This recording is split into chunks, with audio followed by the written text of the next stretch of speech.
right. Good evening and welcome everybody. For those of you who don't know me, my name's Dr. Stan Rao. I'm here with the Classics Department at Hendrix. And as we get going, I would just like to take a moment to thank all of you for coming to tonight's event. And I would also like to extend a thanks to the Murphy Hendrix Foundation for sponsoring the day's events, culminating here in our talk this evening. Our guest speaker is Dr. Seth Jeppesen. He is in his first year at BYU as a tenure-track assistant professor after just having graduated last year, right, 2013, from the University of California at Santa Barbara, so a classmate of mine and Dr. Beheimer's as well. Go Gauchos! Right? It's a cowboy, right? Yes. Cowboy. It's a Spanish cowboy. If you didn't know. So today, Dr. Jeppesen is going to be talking to us about the Roman comic playwright Plautus in a talk entitled Plautine Fides, the Parody of Cults to Divine Qualities in Roman Comedy. So without further ado, I'm going to take it away. Thank you.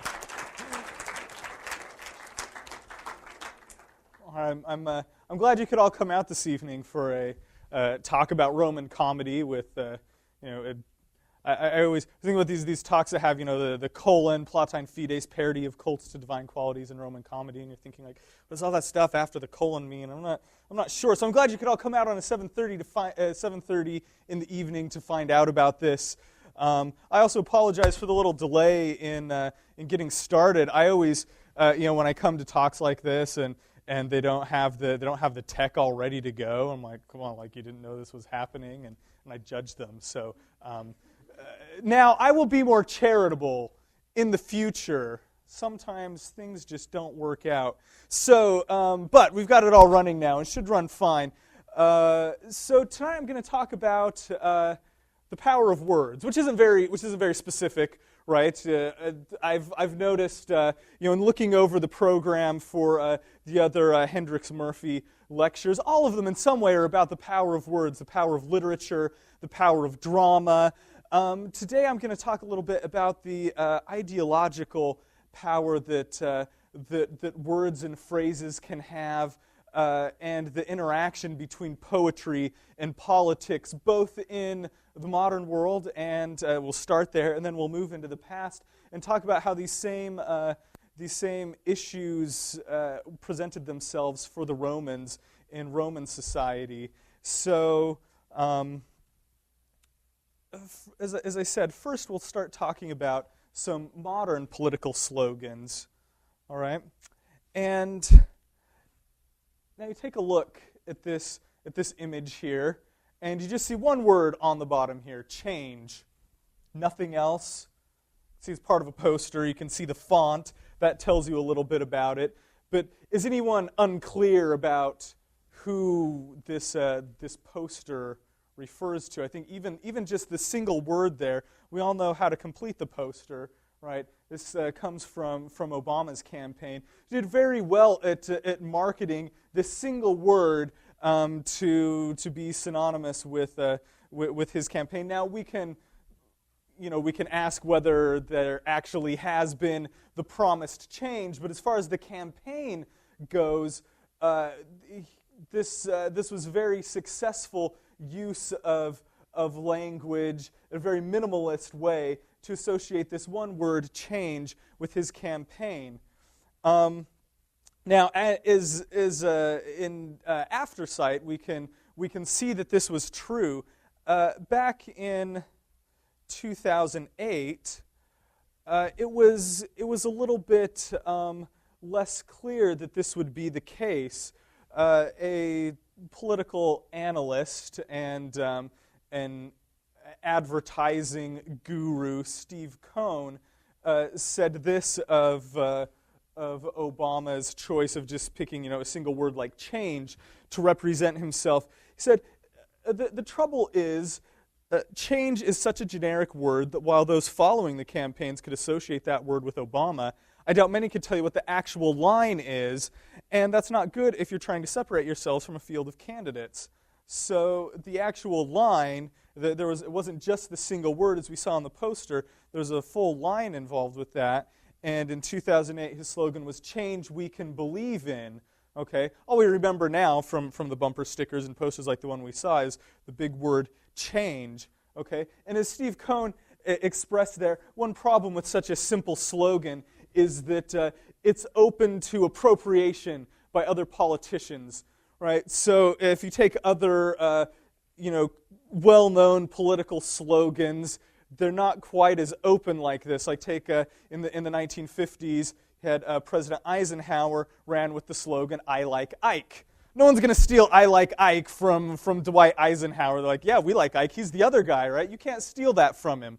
Also, another very successful campaign slogan was Ronald Reagan's "It's Morning in America," right? The opposition can't say, like, hey, I think it's morning in America too, right? That doesn't work. He owns that phrase. Change, though, is something that you could take this word, this single word, and apply it to a different campaign. As we saw, there we go. There's a picture I want. So as in Hillary's campaign, in the primary against Obama, she also used the word change in her campaign slogan, which was the strength and experience to bring real change. Now, the Obama campaign did a much better job at marketing this. I actually couldn't find an image from Hillary Clinton's campaign that had this phrase on it the same way we had the image of Obama's full phrase. But you see that she's trying to she's using the word change in a different way, and she's kind of trying to. I don't know which of these came first, but they're both of these candidates are vying for control of this word change. On the GOP side of things, there was also during the 2008 primaries, they picked up on this rhetoric of change, but in a more negative fashion. We saw John McCain trying to use this word change to negatively reflect on his competitor, Mitt Romney. And he actually had this dossier made up on Romney. It's someone found it and published it online. 196 pages, right, of all sorts of things that he could use in his campaign against him. And there's this rather large section on times when Romney had changed his opinion about something, right, and on all sorts of issues alleged McCain. But here we have the most dire, right? Romney has changed his position on his favorite film in recent years. Stop the presses. Front page news. He said that his favorite film was that it was Raiders of the Lost Ark, but more recently he said that it was Oh Brother, Where Art Thou? I don't know. I like both of those films. It's a hard choice. So you can see that this actually was very, very successful against Romney, that even though this was in the 2008 campaign, this same idea of changing sides of the argument came up in the 2012 campaign against Romney. And so John McCain's use of the word change against him ended up being influential in that campaign, not to mention had an effect on the footwear industry as well.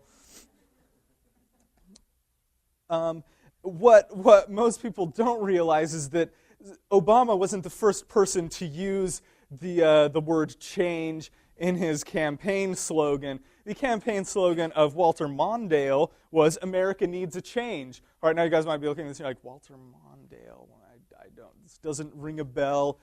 He was the candidate in 1984 who ran against Reagan, and this was his line: "America needs a change." Well, America didn't think so. Here's the electoral map. Yeah. So it wasn't necessarily a home run that Obama picked this word. It depends on how you use it, and America didn't feel like they needed a change. They wanted to stick with Reagan, all except for Minnesota. Well, it would be sad if he didn't win his home state, right? So we can see this kind of movement with a lot of the campaign ads that President Obama uses, movement towards these single-word phrases. I guess it's not a phrase if it's just one word, right? We see here a poster where he's taken hope and associated that with his campaign, just a single word, all right? McCain tried to do this as well a little bit. I guess we have a little bit more here. Integrity, that we can trust. Or here's another one. Peace is born of wisdom. I don't know, apparently America didn't agree. It's born of wisdom and some jets carrying some bombs there, I guess. An interesting juxtaposition, right? But you see these single word campaign slogans being used recently.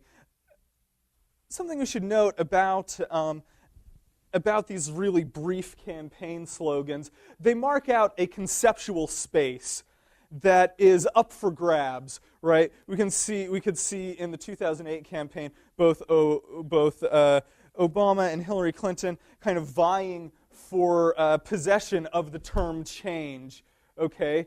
And I mean, you can imagine how different that would be for this campaign. This was mostly just a conceptual space, right? There wasn't in Washington a shrine or a temple to change. But you can imagine what it would be like if there was some sort of physical monument that represented this idea, and how these candidates could have reacted towards it. Another aspect that we can see in looking at this political propaganda is that it's easily parodied, okay, in a general sense, right? The general idea of the campaign poster, right, with the name of the candidate and a little tagline about him. Even if he didn't get the most votes, he'd still win. But this parody is a little bit more to the point in the way it imitates.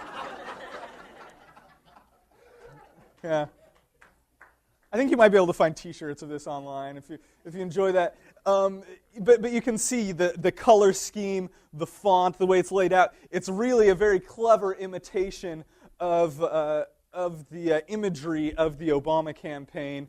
And but here the words are changed, the images changed slightly. Very classic parody of this. So we can see how susceptible this type of rhetoric is to parody. All right, let's move now from the modern world into the ancient world. Okay, so in the Roman world, the primary difference between the way these types of one-word campaign slogans worked is that they marked out both a conceptual and a physical space. There was the conceptual space of the idea of things like words like virtus, courage, is what that means, or fides, trustworthiness, concordia, was agreement. These are words that Roman elites wanted to associate with themselves and with their families, not only for getting public office, but for other, the way that they presented themselves to the Roman populace. But the big difference here was that, whereas I said that, there's not in Washington a temple to change. Well, in Roman, in Rome rather, for the Romans, they did have these actual temples and shrines that were dedicated to these deified abstractions, such as fides, virtus, concordia, and the like. And so they had temple sites, they had temples, cult sites, and also festivals dedicated towards them. And so this gave another dimension to the way politicians were able to compete for control over these ideas. All right, so here is a list for the Roman Republic of all of the different divine qualities that were worshipped in the city at this time and received cult, and that different politicians could kind of glom onto and try to use to their own benefit. And I realize now I put all the Latin up here, but I didn't put the English of it, so I'll go through here and tell you what these are. Bonus eventus means a happy arrival. If any of you are from California, I've ever been to the city of Ventura. The full name of that city is San Buenaventura.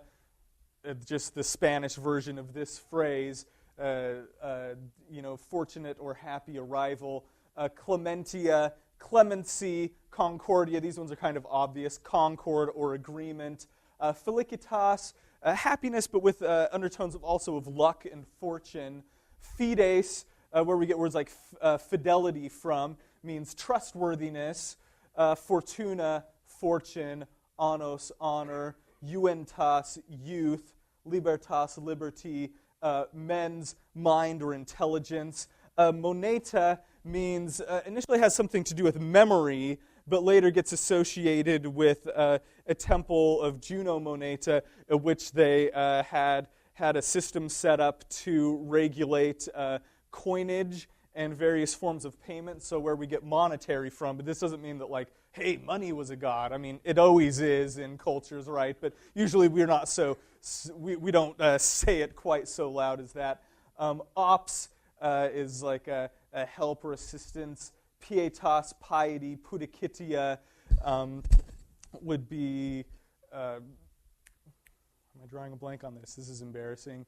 Pudikitia is chastity, quies, peace or quiet, salus, health, or salvation, space, hope, victory, and courage. So all of these were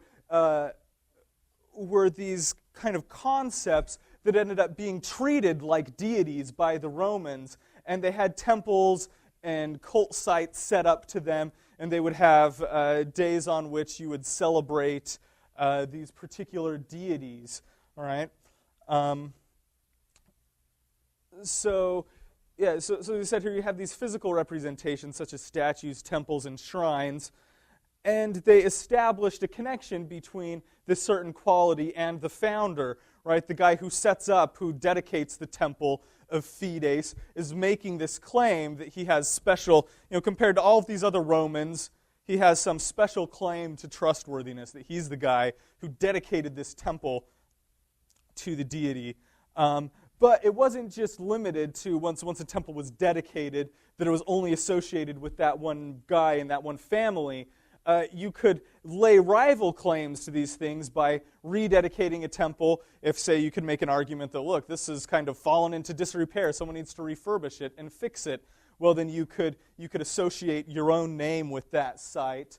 There were multiple shrines to the same quality, and even something as simple as, I'm going to give a public speech, I'm going to do it in front of the Temple of Fides. That topographical location of such speeches could be very telling and have influences on the way the audience would understand them. And so through these tactics, rival claims could be made on these concepts. The same way there was rival claims made in the 2008 campaign on the idea of change. Okay, so here's a quote from Ronald Syme on the way libertas was understood by the Romans. He says, libertas, meaning liberty or freedom, is a vague and negative notion, freedom from the rule of a tyrant or a faction. It follows that libertas, like regnum or dominatio, is a convenient term for political fraud. Libertas was most commonly invoked in defense of the existing order by individuals or classes in enjoyment of power and wealth. The libertas of the Roman aristocrat meant the rule of a class and the perpetuation of privilege. Yet even so, libertas could not be monopolized by the oligarchy or by any party in power. It was open to their opponents to claim and demonstrate that a gang, or factio, faction, in control for the moment of the illegitimate government, was oppressing the republic and exploiting the Constitution in its own interest. Hence the appeal to liberty.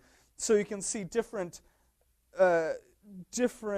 characters in Roman history using liberty as a rallying cry, saying that they're freeing the Roman people from something. So, for example, when Pompey marched against Marius, he said that he was doing this in the name of libertas. Caesar, when he when he in turn came out in war against Pompey in this civil war, he says in the Bellum Civilis, which means a civil war, he says that he was doing this so that he might avenge the liberty of himself and of the Roman people, liberty that had been oppressed by a faction of a few. So, I mean, depending on what side of the debate you're on, you're seeing Caesar marching against his own country and starting a war. He says he was saving the liberty of Rome, which in turn was an argument that was used against Caesar by Brutus and the other conspirators, saying that they killed Caesar, they assassinated him on account of liberty. So you can see how these, in ways that are, very, it's not ways that are very important to the progression of Roman history, these terms being bandied about. All right? One big example of the way one such term, I guess we should say, back to this idea of libertas here, really what we're talking about is the conceptual space for the most part. This is the term being used rhetorically in arguments. Here we have in this sentence from Caesar, we don't have mention of a shrine of liberty and associating himself with that. In this next example of Concordia, we have both the conceptual space and the physical space of the Temple of Concordia being used and kind of being up for grabs. Okay? So the Temple of Concordia, which we remember means, as the name sounds, means concord or agreement, it was built on the foot of the Capitoline Hill. Here's an artist's representation of what it looked like during the imperial phase, not during the republican phase. But it was first said to have been built in 367 BC by Camillus, who is he's an important figure in Roman history, to be certain, but a lot of historians think that there's a lot of almost mythical aspects to the way he's presented in Livy and other historical works. And so we're not entirely sure whether Camillus dedicated this temple or not. But the idea is that this temple existed. It goes back into the kind of murky prehistory of the Republic where we don't have really sure facts. Okay? But what we do know for sure is that this temple was rededicated in 121 BC by Opimius. All right? So we'll talk about that a little bit more in just a second. All right? Before this happened, another note that we have about Concordia is a guy named Gnaeus Flavius dedicated a shrine smaller than this big temple here. It was a smaller shrine of Concordia on the Capitoline, the slopes of the Capitoline, kind of really close to the same place as this temple. But the reason why he's not rededicating that same temple. He's making a different shrine to the same quality. And a big thing that he was doing here is that it was where he placed this shrine in relation to the Curia, where the Senate met in Rome, was very similar to the layout of the shrine of Omonia, which is the Greek version of Concordia, in Syracuse. And so he used this to kind of make a connection between himself and Syracusans.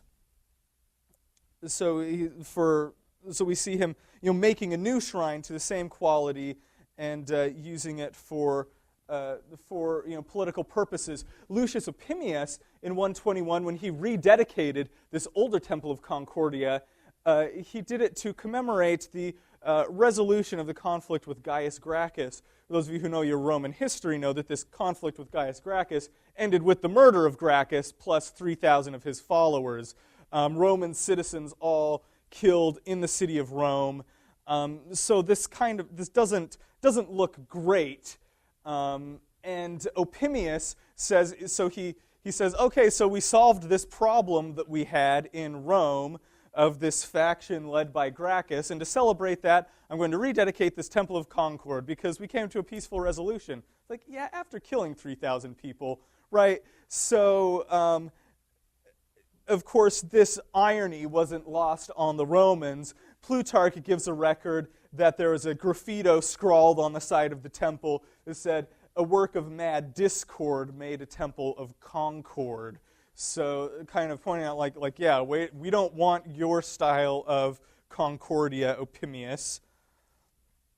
Later, during the consulship of Cicero, Cicero put down an insurrection, essentially, and did so with very little bloodshed. And in the speeches that he gave, telling about how he accomplished this, he gave one of the speeches in front of the Temple of Concordia, the other one he gave actually in the Temple of Concordia. And the idea that he's getting across here is that his type of Concordia, his civil dispute, would not end with mass killings the way that Opimius's did. So it's kind of a way of him, he's trying to glom onto this idea of Concordia. He doesn't even have to rededicate the temple. He can do this by the placement of where he's giving these speeches in the city. So this Concordia and the way it was used over time for various Romans is a good example of how these deified abstractions or divine qualities were used politically and rhetorically throughout Roman history, throughout the history of the Republic. Okay? So these cults to divine qualities provided an ideological battleground for politicians, but the practices of these politicians were also open to parody, which is now you're thinking okay, we said that this was about Roman comedy, but where's the Roman comedy? Well, now we're gonna get to that. The Roman playwright Plautus was writing before Opimius and before Caesar. His heyday is in the late 200s, early 100s BC, and he writes 21 comedies that we have, and they're interesting documents because before Plautus we only have fragments of other Latin authors who came before him.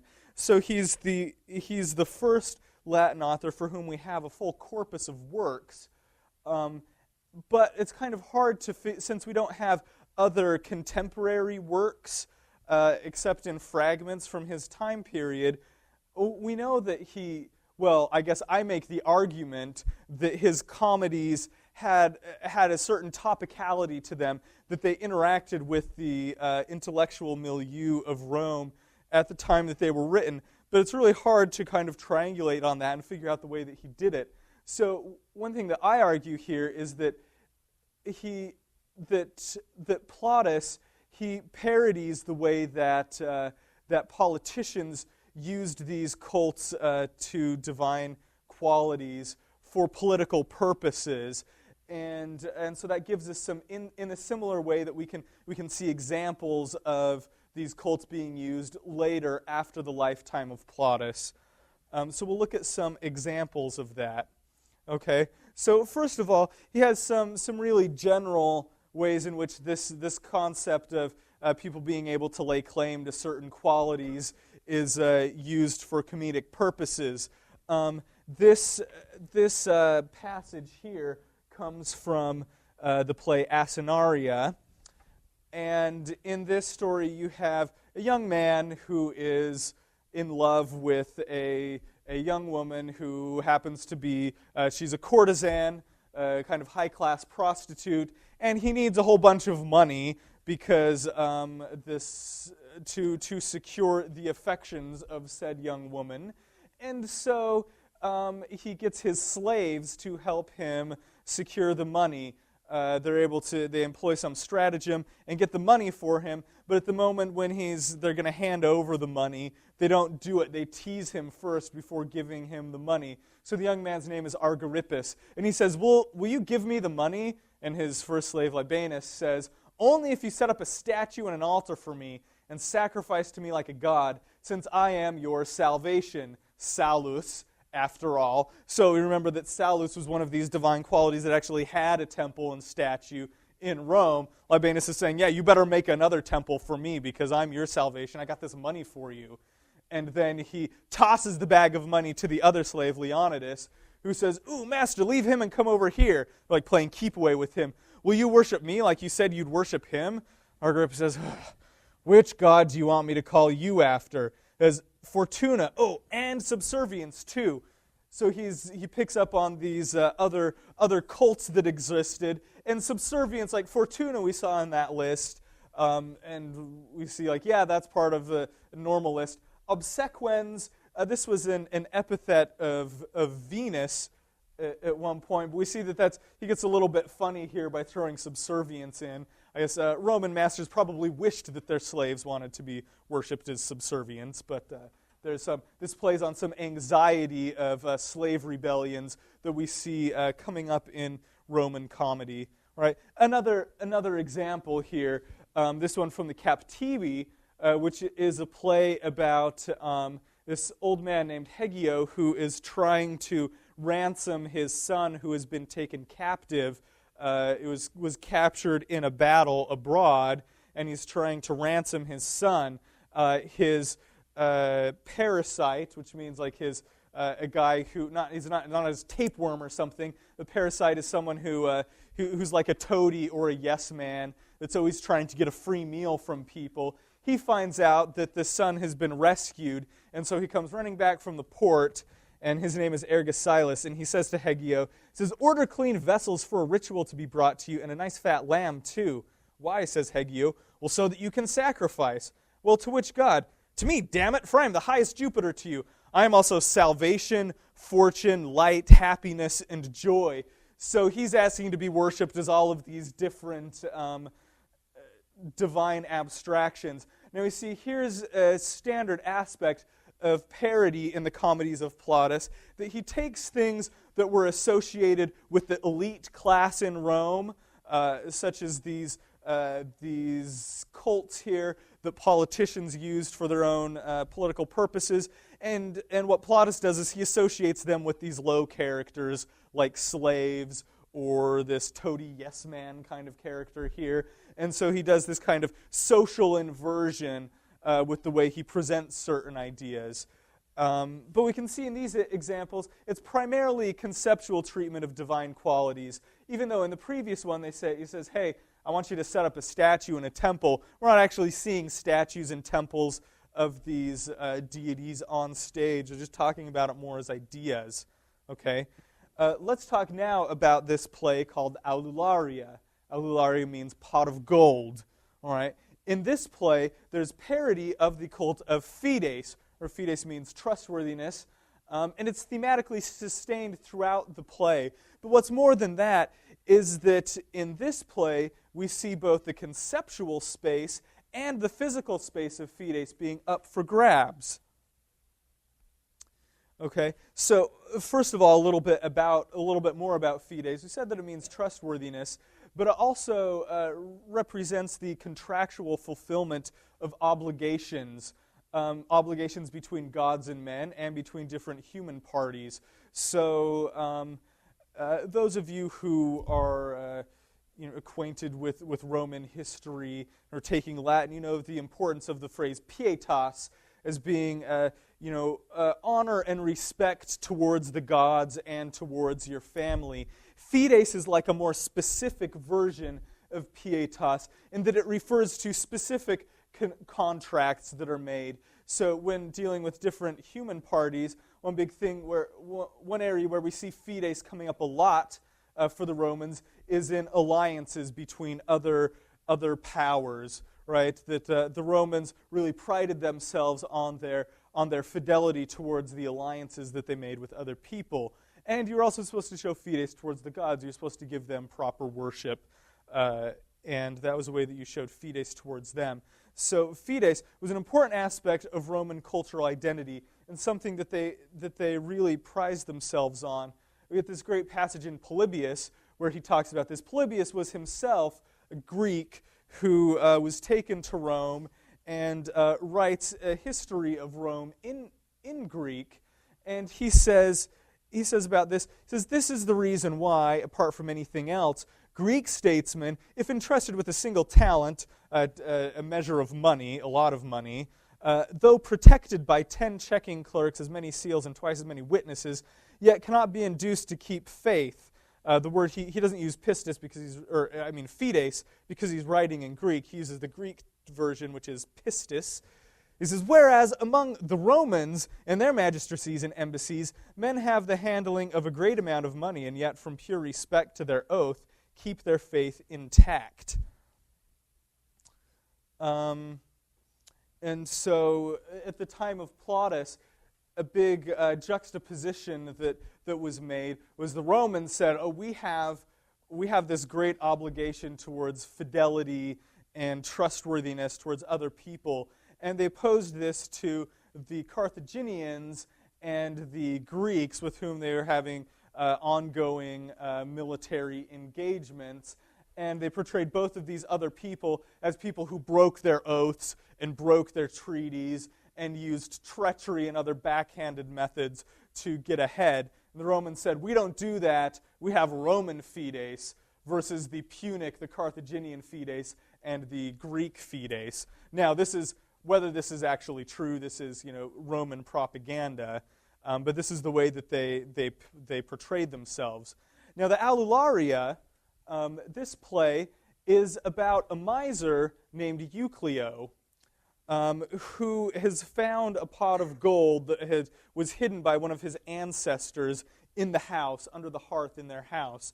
And the whole play revolves around him trying to keep this pot of gold safe. He thinks that everyone is out to get his pot of gold. No one even knows he has it because he lives in poverty. Eventually, his gold does get stolen, and it gets returned to him, but not for him to keep. It ends up going to his daughter Phaedria as a dowry for her. Now, unbeknownst to Euclio, Phaedria has been raped by the neighbor's nephew named Lyconides, and we have a prologue that tells us that the whole action of the play is about getting this money in the hands of Phaedria, because Phaedria, of all the characters in the play, has honored her obligations to the gods the best. Okay, so now I said that in Aulularia, one thing that's different from these other examples from Plautus is that there is a physical space involved as well. Here's what the stage would have looked like for Aulularia. It's an outside scene where you have three houses. You have the house of Euclio, the house of his neighbor Megadorus, and you have a temple of Fides actually depicted on stage as part of the set. And so you have, by putting this temple of Fides on stage, it gives you a location that the other characters can compete for control over. All right. So the entire play, Aulularia, is based on a crisis of Fides. The prologue is given to us by the Lar Familiaris. This is the household god of Euclio. So all Roman households, they had a god that was like the god of that particular family that they worshipped, and this is who the Lar Familiaris was. And this prologue speaker comes out and explains to us that Euclio's grandfather had this pot of gold, and he made an oath with the Lar Familiaris, but asking him to keep this pot of gold safe. So the Lar Familiaris ends up being bound by Fides to keep the gold hidden, and this happens at the expense of the household. They're a poor house. This gold could help them out a lot, but since the grandfather made this oath with him, he's like, okay, I'm going to be fidelis. I'm going to be trustworthy towards him and honor this idea of Fides. But he says in the prologue that if any of this ancestor's descendants were to show more devotion towards him and towards the other gods than this grandfather did, then he would reveal the gold to them and make sure they get it. The person who does this is the daughter Phaedria, who the Lar Familiaris says always sacrificed to him and did all this great stuff for him. So the Lar Familiaris has revealed the gold to Euclio, but not so that Euclio can get it. It's going to end up in the hands of the daughter eventually. But as we said, the daughter has been sexually assaulted by the neighbor's nephew, unbeknownst to Euclio, and she's pregnant and about to give birth. She's been hiding this very well. So, as happens in comedy, sometimes, rational things kind of go out the window a little bit. So this guy, Lyconides, is depicted in the play as being from the elite class. And so also, in addition to kind of a crisis about if the mortals are worshiping the gods correctly, you also have a breach of Fides between the social orders. Lyconides is described in the prologue as being de sumo loco, which means from an elevated position in society. So we get these in Aulularia. The way this plays out is you have characters who offer competing prayers to the deities of their choice, and in particular to Fides. These prayers are important not only in this play but throughout the corpus of Plautus, in that they give us insight into two important things. They give us insight into the poetics of the play by the way that these characters present themselves in their interactions towards deity. Shows, it kind of places them on a relative scale of piety compared to each other, and kind of helps the audience know whom they should root for. Also, all of these plays were presented at Rome at religious festivals, and so by having characters in a play giving prayers which all have some element of parody in them, it comments on the religious external religious context of these plays. So let's there's a great scene between Euclio and this cook where they trade prayers back and forth.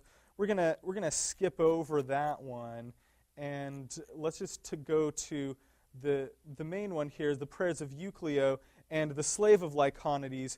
Euclio decides that his gold isn't safe in his house, and so he takes the gold to hide it in the shrine of Fides. And he prays to Fides and asks Fides to take care of his gold for him. Trust is how I've translated Fides here. He says, "Trust, you know me and I know you. Please be careful that you don't change your name if I deposit this with you. I will go to you trusting trust in your trustworthiness." Fretus tua fides fiducia. You see a little bit of wordplay there, which points out, it draws on some common prayer language in actual cultic prayers, but uses, this is a humorous phrase at the end, as you can see the way it comes across in English. And also this idea that Euclio is worried that Fides is going to change her name, the goddess of trustworthiness. He doesn't want her to change her name because that would make her untrustworthy. Also at this point in the performance, Euclio has his pot of gold tucked up under his costume, so he looks kind of ridiculous as he's delivering these lines. Later on, he gives a much longer prayer after he leaves the shrine that's more straightforward, where he asks Fides to keep watch over his gold for him while he's gone. And he says, "I've deposited my gold with trust in your keeping, in your grove and in your shrine has it been placed." And so he leaves to go take care of the marriage of his daughter. But unbeknownst to him, the slave of Lyconides, the manuscript is somewhat fragmentary, so we don't have his name. But he overhears and says, "Good gods, what did I hear this man say? That he hid a pot burdened with gold here inside the shrine of trust? Be careful that you are not more trustworthy to him than to me." And now he's praying to Fides. "And this is the father, I think, of the girl whom my master loves. I will go inside here and search the shrine to see if I can find the gold anywhere, while he is otherwise engaged. But if I find it, O trust, I will pour for you a 6-pint slop pail of the finest wine. I'll in fact pour this for you, but I'll drink it for myself when I do it." Right? So obviously you can see that the slave's prayer is more, it's further away from the standard version of a Roman prayer towards Fides. And after he says this, he goes into the shrine, and we see him laying a rival claim on Fides, saying, "Euclio promised you this, Fides, but I'm going to make you this counteroffer. Of course, the slave's counteroffer is kind of crap because he says, I'll have this big drink offering of wine, which is something you could pour a libation to the gods, but he makes clear, I'm not actually going to pour this libation for you. I'm going to get sauced on it myself. So in the action of the play, as it turns out, Fides honors Euclio's request and sends an omen to Euclio, who comes running back on stage and catches the slave rooting around in the shrine trying to get his gold. But Euclio, he misunderstands this, and he doesn't trust in Fides anymore and takes the gold and hides it elsewhere. And the slave finally ends up stealing the gold from Euclio, but not while it's entrusted to Fides. Okay? So in this example, we see these prayers to Fides functioning in this play, that you have functioning on both an internal and an external level. We see that Phaedria ends up, the way that these different characters pray to the gods in this play, Phaedria ends up being the most pious, followed by Euclio and then the slave on the other end, and lets us know that we want Phaedria to eventually end up with the gold, which is what happens at the end of the play. The external way that this engages with Roman practices is that there's kind of a carnivalesque downgrading or reversal here. Instead of elite political rivals contesting the shrine of Fides, you've got a miser and a slave who are doing this. So we have this downgrading that, as we saw in the other examples of parody from Plautus, is something that Plautus does a lot. Okay, let me just end by saying a few things about the actual temple of Fides in Rome. One thing that I guess it's something that we don't know about these plays. We don't know exactly when and where they were performed. At this time, there were no permanent theaters in Rome, and these plays would have been performed in temporary theaters that were set up for the specific festival at which the play was presented. Earlier in the play, Euclio offers a prayer to Apollo, which has led some scholars to believe, and I'm kind of convinced by this, that a good place, doesn't necessarily have to be here, but a good place for this play to be presented would have been in front of the Temple of Apollo in the Campus Martius. This was a location that was associated with theatrical activity. Eventually, the theater of Marcellus during the Empire, not during the Republic, was built on this site. If the play were performed here, there's a direct sight line from the site of performance to the Temple of Fides on the Capitoline Hill. And so in having this stage version of the Temple of Fides, the audience could also see the actual Temple of Fides kind of in the background, which, again, the play works without that, but I think that that's an interesting topographical connection.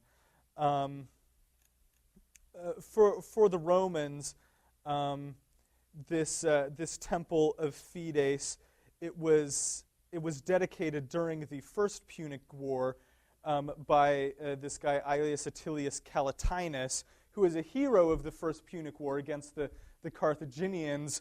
But what this temple and it's this idea of trustworthiness between different peoples really has to do with Calatinus's relative Attilius Regulus, who there's this story told of him that he was captured by the Carthaginians and sent back to Rome as a delegate to try to, the Carthaginians wanted him to arrange a prisoner exchange.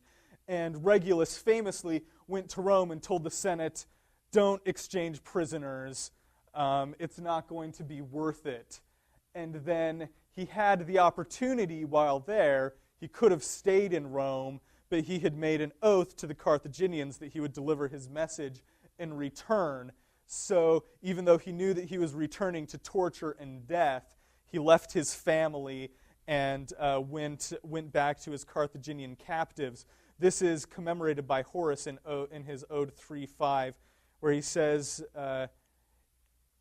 it's said that he set aside his wife's chaste kisses and his little ones as of less importance, and grimly he set his manly face to the soil until he might be able to strengthen the Senate's wavering purpose by making of himself an example no other man had made, and hurrying among grieving friends to noble exile. Yet he knew what the barbarous torturer was preparing for him. Still he pushed aside the kinsmen who were blocking his way and the people who delayed his going, as if with some case decided, and leaving all that tedious business of his clients, he headed for Venafrum's meadows or Lacedaemonian Tarentum. So this very heroic and noble image painted by Horace of Regulus leaving to go to his death like it was just a Tuesday afternoon or something. That's how much he prized his Fides and his word that he gave to the Carthaginians. All right, so you have this very, very solid example of Roman Fides that was represented by this physical temple up on the Capitoline. And so you can see that this is the type of idea that Plautus is parodying by making this slave and this miser compete for control of the Temple of Fides in his play.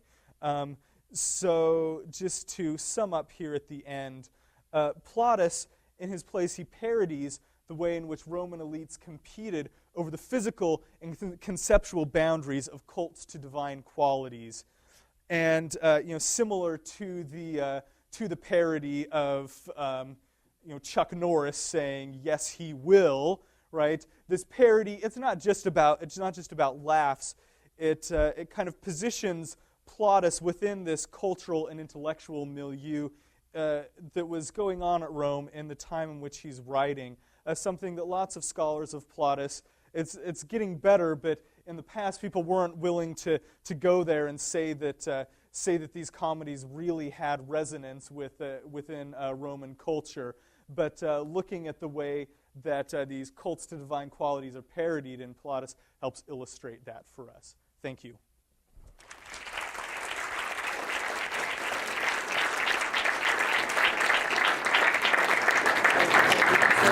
Dr. Jeppesen, that's fantastic. I'm wondering, are you up for some Q&A here? Yeah.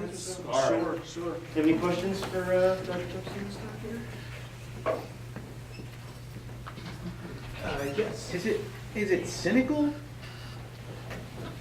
His use of this? Yeah, I was just thinking about the Chuck Norris example, and it hadn't really occurred to me at all, but the Chuck Norris thing doesn't feel cynical to me. It's funny in a way I didn't see before, but it doesn't seem cynical about, say, Obama or whatever, right? Right, yeah. Is this, so I'm just interested, are they all rolling their eyes at this, like, oh, of course, or is it? I think it depends on some different factors here. One big factor, it's always the case when you're talking about a performed genre, is the delivery, right? I could see actors making it seem very cynical or making it seem very lighthearted in how they deliver it, and various other aspects about the performance that we just don't know.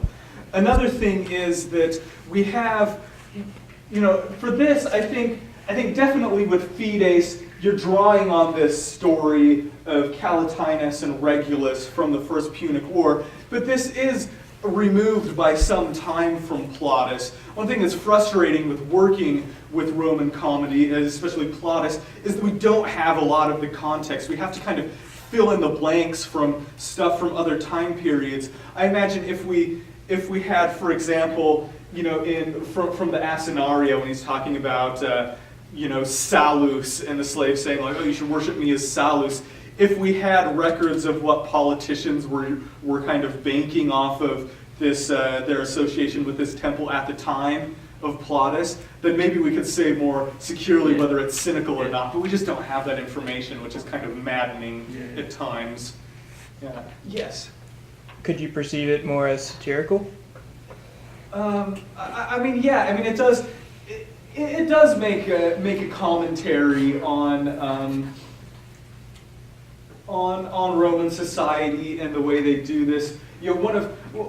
I do a lot of work with parody, and one question that comes up is sometimes be kind of a tricky question is where does parody end and satire begin? Right, an important part of satire is, opposed to parody, is that you're making some sort of social commentary with satire. Sometimes parody can be just for fun. One of my favorite quotes about satire and parody is This was Vladimir Nabokov said that satire is a lesson while parody is a game. I guess I don't. Again, I want a little bit more context, secure data about the context to know how much of this is meant to be a lesson to Plautus's audience. What I see more of is that this is kind of more of like a game, and that he's having fun and kind of pointing out some of that this practice maybe is a little bit ridiculous, but not in too negative a way. But this is just kind of my interpretation of it. I imagine it could go either way. Other questions? Yeah. Do we know how big of a role these concepts and temples played in Roman politics? Yeah, we do. There's actually lots of really great books written on this. One I had is relatively recent. I had a couple quotes, there's the list of deities that I had came from this book. It's called Divine Qualities by Anna Clark. I think it was from 2008. And she really goes through, is very thorough about explaining the political impact of these. Robert Morstein-Mark's book from 2004 talks about this a lot, and about the way, like, Cicero uses his ability to place the different public speeches that he gave in proximity to temples, like he did with the Temple of Concordia, that would have this resonance with the audience. So there are, like, we can tell for later in the Republic, we have a lot of good data on how these were used. From the time of Plautus, it's a little bit sparse.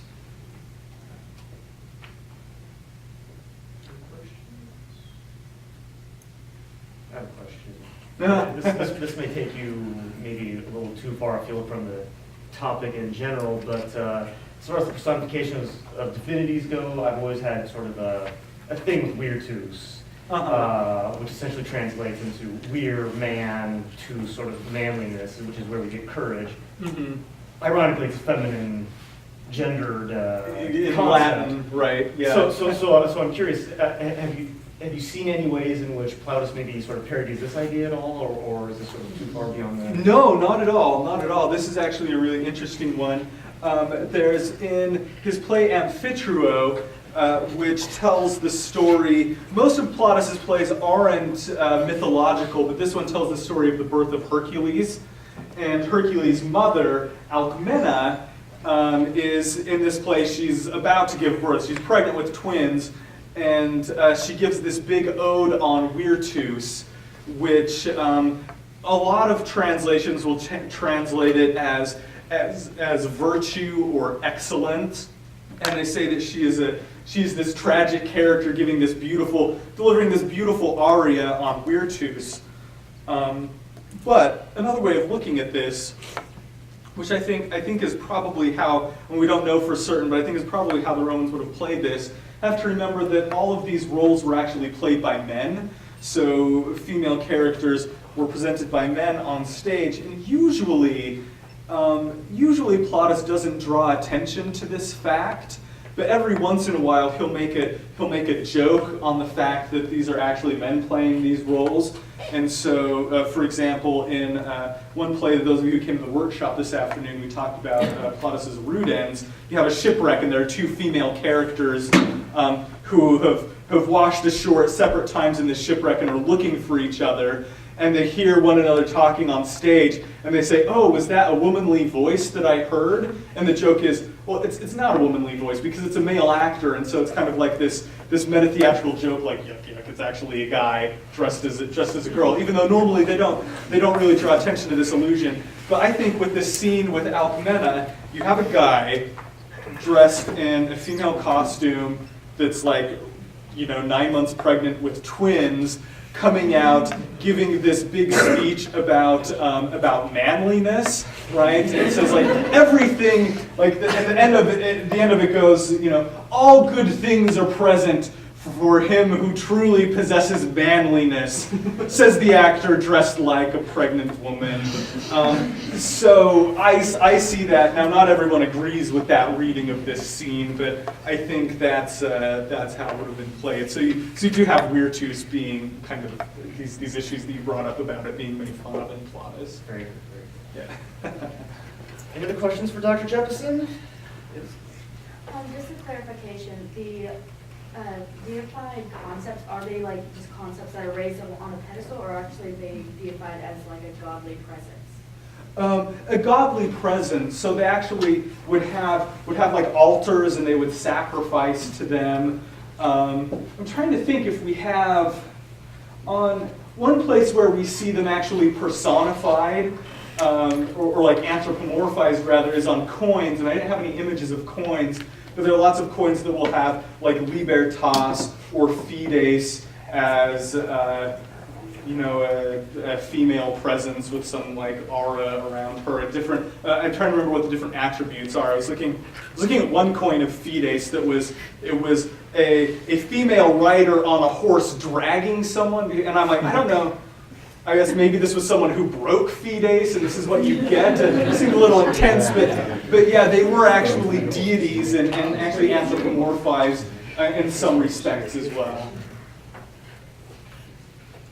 Yeah. Do you know do we know exactly who saw these plays? Because I mean, the commentary of the play would be different for like someone who's lower class and someone who's elite. Like Absolutely. It could change the meaning of the whole play. So do we know like who saw it?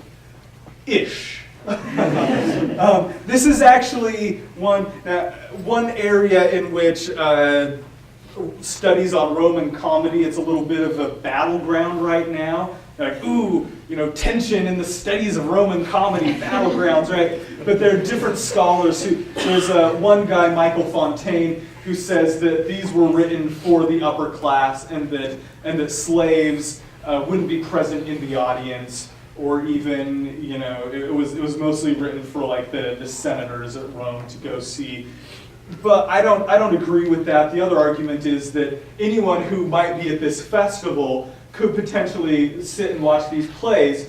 Later in the Republic, we have actual wooden stands being built that they did have and seats set up in which you did have some hierarchy of, the senators and the equites sat down lower and everyone else could sit higher. At the time of Plautus, from the best we can tell, they would set up a stage and actually a lot of these would be set up in front of temples and would use the stairs and other, natural features of Roman topography for seating, and so kind of anyone who was there could come and stand and watch the play.